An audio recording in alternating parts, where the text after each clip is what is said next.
That's true. Look at here. Stand him up right there. Nice play. Cody Hale, the old senior, I thought he had his best ball game of the year. Good for him to go out the way he did. He's been a good player for us. So we hold him down there on 4th down. And look here, we're holding that ball out away from our body. We like to see it high and tight, the point of that ball up under her chin. Nobody ever fumbles when they carry the ball high and tight. The thing that the 4th down that you talk about, Coach, they was first in. They got like first and scored 9 on the first play, and then it was 2nd, 3rd, and 4th with a yard to go, and then we stopped them. Nice play by the defense. Yeah. Rising up. Now they got to do it again. We put them in a bind right here with a turnover, but they went on the field with the right attitude. Hey, we got to get it back. Nice play again here by Spears. Perfect tackle. Face up. See what you hit. Keep that head up. Don't drop your head. Sprint out here. Throw it in the boundary, and Corey Helvin steps in front. Just a matter of time before this was going to happen, I felt like. Once the defenders figured out that most of those were 10-yard outs, and you can't get a double move. You don't have time to get a double move running 10-yard outs. So if they run a 5-yard out, he can pump them. They can go deep. But on a 10-yard out, 8 and deeper, you play that first deal. But anyway, come back, had a great play on 1st down. Then on 2nd down, we have no gain. We got one of those terrible old 3rd and 2s, and here's a nice play by the Eagle defense, stuffing us at the line of scrimmage. Boy, a lot of their people are back. 9's a sophomore, 10's a sophomore. Here's Spears on his first run. He makes a nice cut, gets a good lead block in there by Dyson and Dorman. There it is right there, and also a good block here by John. Come back here, try to get the ball again outside of Jeremy. He's going to pick up about 6 into the boundary, but we get a penalty on the play. Self-destructing right now. Come back, try to throw the screen. They got it well covered. We thought, well, we need to do something to slow this pass rush down because you can see they got 7 in the box right there.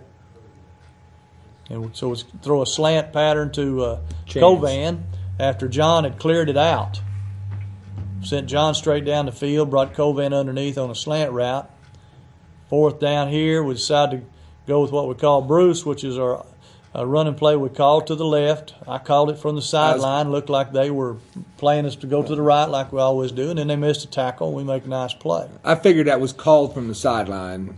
I know that he has the green light. We talked about that, Stokes.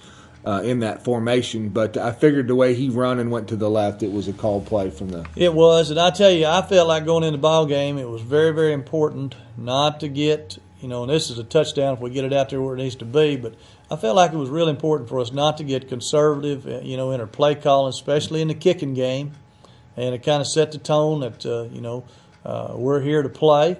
Stokes takes off running.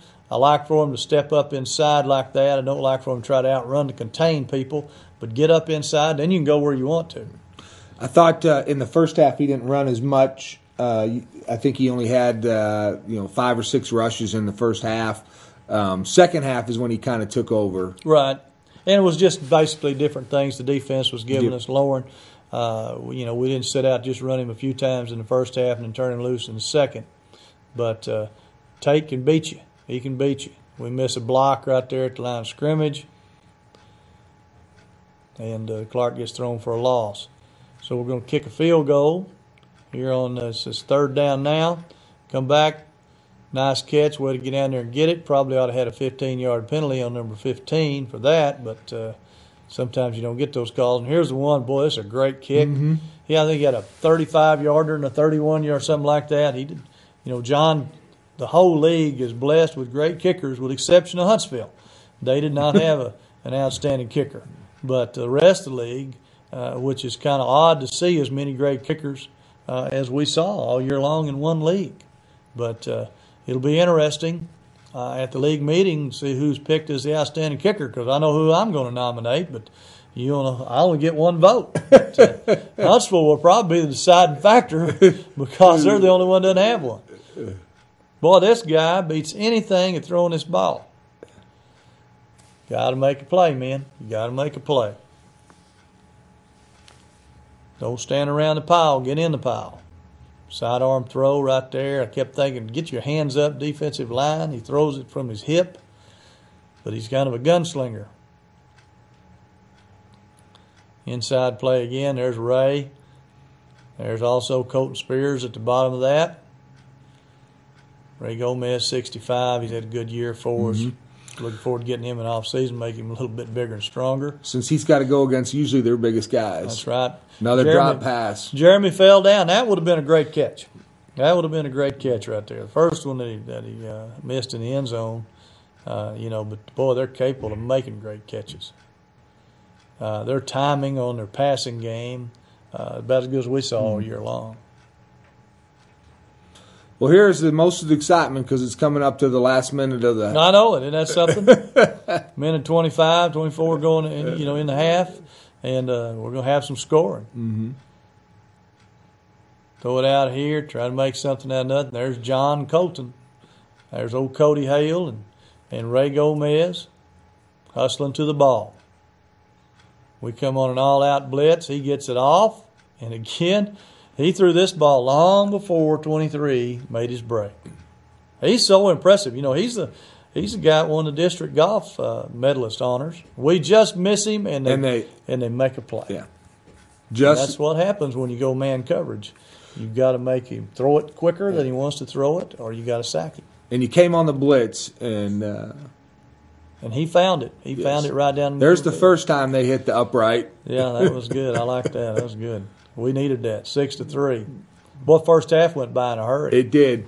And, and realistically, looking at that game, that could have come back to haunt them, that extra point's missing when you start looking, when still in the third quarter when the game was close, but when we pulled it out of hand, it was a good shot here. John has a presence of mind to get out of bounds.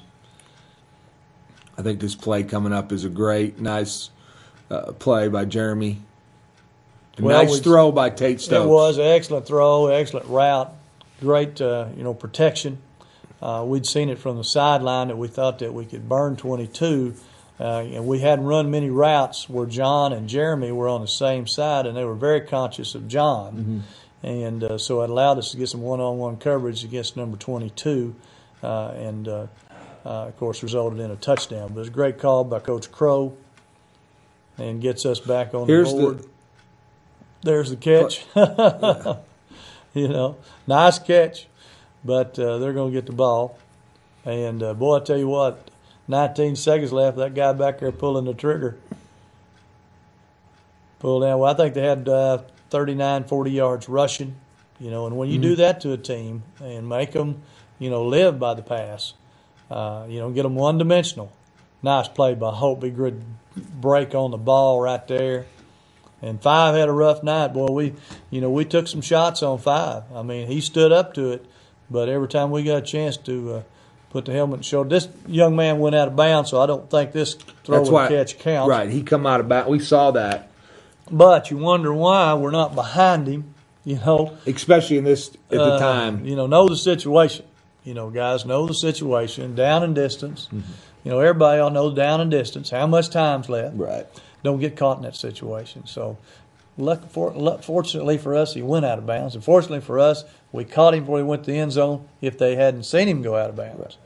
But the thing that we talked about a little bit in the secondary, and this is something we've talked about all year, is that's when we've gotten in troubles when they've gotten behind the safeties and where the quarterback's been able to throw it like that. In that case, even though he was out of bounds, but even games in the earlier in the year they've done that, and we saw a lot of adjustments in the secondary where they figured out that we can't let them get behind us. Back up even further. Keep the play in front of them, and those are learning things that have come on throughout the year. Well, we were really green back there. We got better as the year went along, but here's the deal.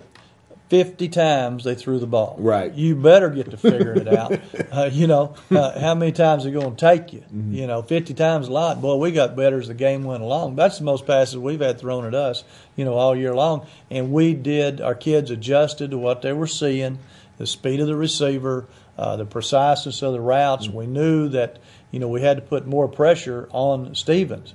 But, he could get rid of it. He's one of the quick release guys. And, it was a good test for us. I thought our secondary stood up.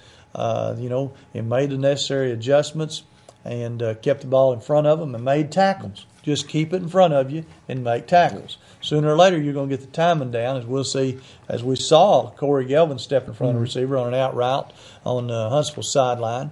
And then later in the game, we pick off a couple more. And so, I really appreciate it. But it's been a slow process. It's been a working process, and our secondary has gotten better. Yeah. Well, Coach, let's take a short break. We come back. We'll look at the second half and the Goblin victory over the Huntsville Eagles. We'll be right back.